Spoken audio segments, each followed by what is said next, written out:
bismillaahi raxmaani raxiim daawadayaal halkan waa youtube channelkeena wararka tv waxaynu inta badan halkan idinkugu soo gudbinaa dagaalada ka socda dalkaasi Itoobiya iyo xaaladihii ugu dambeeyay ee mandaqada geeska Afrika wararka ugu waaweyn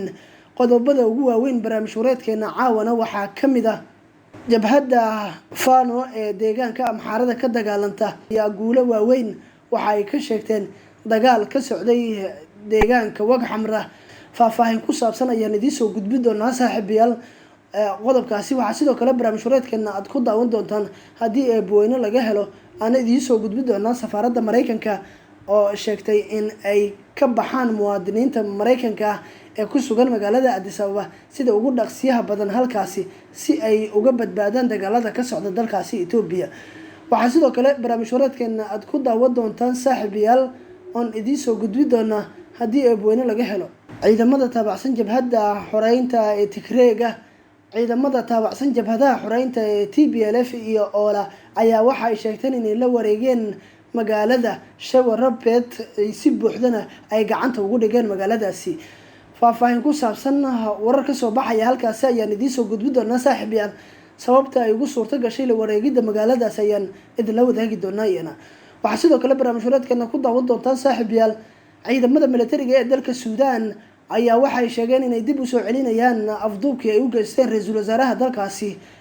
Suudaan Cabdalla Hamduug oo muddo u afduubnaa ciidamada inqilaabka ku qabsaday dalkaasi Suudaan kadib rabshado socday maalmo ayayna ciidamadu go'aansadeen inay dib u soo celiyaan ra'iisul wasaaraha dalkaasi Cabdalla Hamduug oo muddo u afduubnaa waan idin soo gudbin doonaa saaxiibayaal faahfaahin ku saabsan qodob wareedkaasi qodobadaas iyo qodobo kale ayaan idin soo gudbin doonaa intaan barnaamij wareedkeena ku guda jirno haddii ay tahay markii kugu horeysay ee channelkeena aan soo booqato waxaan kaa codsanaynaa inaad subscribe saarato like garayso aadna sii share garayso si muuqaalkeena uu meel kasta u gaaro waad ku mahadsan tahay daawashada muuqaalkeena aynu ku bilownay ciidamada dowladda federaalka ee dalkaasi Itoobiya ayaa guulo waaweyn waxa ay ka sheegteen dagaal ka socda magaalada Wagxamra oo ay sheegeen inay ciidamada deegaanka iyo sidoo kale kuwa gaarka ah ee Amxaarada horumar ay ka sameeyeen deegaano ku dhowna oo ka tirsan Wagxamra ay sidoo kale gacanta ku dhigeen dagaal muddo socday ayay labada dhinac isku hayeen deegaanka cidda markaa maamulaysa waxaana ka gadaal dagaalada oo si xoogeystay u suurto gashay ciidamada ismaamulka Amxaarada in ay gabi ahaanba ay qabsadaan Shawarabet iyo Debrecen inkastoo weli dagaal culus uu ka socdo magaalada Shawarabet iyo nawaaxigeeda ciidamada dowladda iyo kuwa deegaanka oo taageero isu muujinaya ayaana dagaal adag kula jira xoogaga mucaaradka ah dagaalada ayaa sidoo kale ka socda gobolka Afar waxa ayna sababeen khasaaro lixaad la welina dagaalada ayaa halkooda kasii socdo inkastoo ayna labada dhinac midna horumar weyn uusan ka sameyn dagaalada halkaasi ka socdo wakiilka midowga Afrika u qaabilsan geeska Afrika ayaana kulamo waxa uu la qaatay sidoo kale hogaamiyaha TPLF warar hoose ayaana sheegaya inay macquul tahay xabad joojin hirgasha in ay ku wada saxiixdeen heshiisyada halkaasi ay ku gaareen gobolka Waleega ayaa lagu dilay shacab aad u tiro badan inkastoo aan tiro rasmi ah laga haynin haddana dowladda iyo sidoo kale jabhadda Oromiya ee Ola ayuu mid walba midka kale ku eedeeyay in ay xasuuqaasi ay geysteen iyagu dagaalo ayaa ka dhacay gobolka Metakel ee deegaanka Benishangul ciidamada dowladda ayaana sheegay in ay dagaalka ay ku qabteen dagaalyahano dhowr ah oo ka tirsan jabhado ama jabhadda Benishangul Freedom dhinaca kalena jabhadda xoreynta Benishangul ayaa iyaguna sheegay in ay aagag badan oo ka tirsan gobolka Metakel ay la wareegeen iyagoo sheegay in ay dagaaladii u dambeeyay horumar weyn ay ka sameeyeen ciidamada gaarka ah ee deegaanka Amxaarada oo kaashanaya maleeshiyaadka deegaanka ayaa sheegay inay weeraro ay ku qaadeen deegaanada Wagxamra iyagoo sheegay inay dhowr magaalo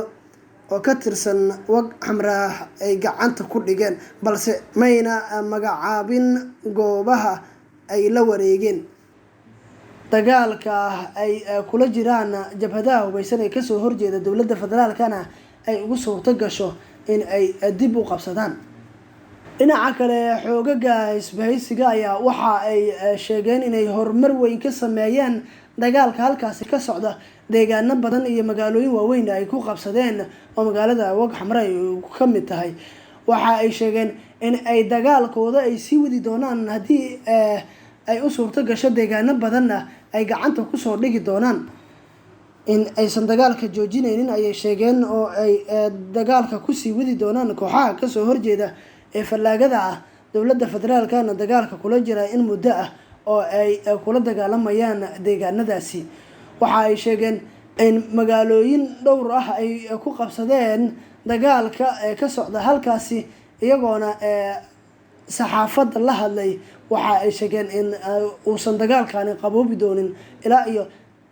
magaalooyinka waaweyn ee gacantooda ka maqan ay gacanta kusoo dhigi doonaan. safaaradda mareykanka ee ku taala magaalada Addis Ababa ayaa mar kale waxa ay ugu baaqday muwaadiniinta mareykanka ee ku sugan halkaasi inay sida ugu dhaqsiyaha badan ay isaga baxaan magaalada Addis Ababa ee caasimadda dalkaasi Itoobiya, sababo la xiriira qalqal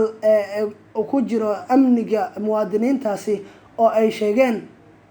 in ay wajihi karaan xaalado amni darro maalmaha iyo toddobaadyada soo aadan, maadaama dagaalka ka socda dalkaasi Itoobiya uu kusii fidayo gobollo badan oo dalkaasi ka tirsan. waxa ay uga digeen in ay halkaasi kusii sugnaadaan maadaama aan la isku halay karin dagaalada ee dalkaasi Itoobiya ka socdo, saacad walbana laga cabsi qabo in ay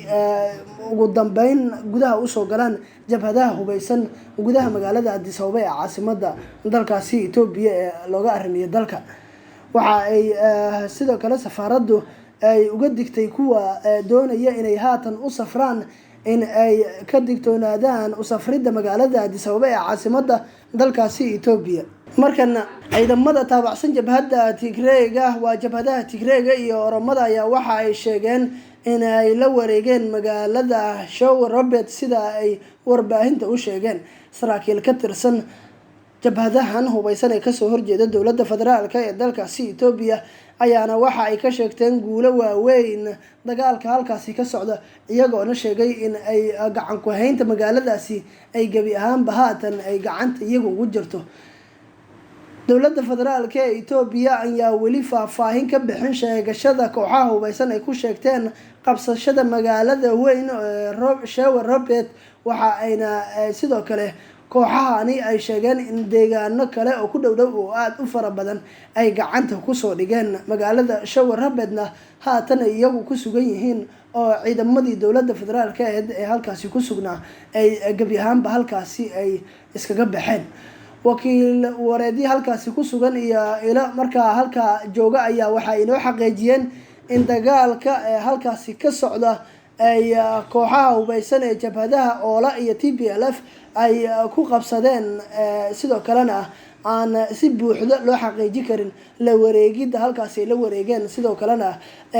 la arkayo goobo ka mid ah halkaasi in ay joogaan jabhadaha hubeysan oo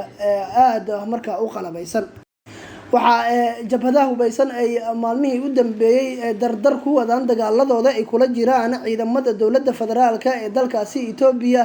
iyadoona dadaalo xoogan ugu jira siday ula wareegi lahaayeen magaalooyin waaweyn oo dalkaasi Itoobiya ka mid ah. sidoo kalena waxa ay kusoo siqayaan magaalooyin kale oo waaweyn oo dalkaasi Itoobiya ku yaalo oo magaalada caasimadda ah ee Addis Ababa ay ka mid tahay. sidoo kale jabhadaha hubeysan ayaa dib iskaga gurtay magaalada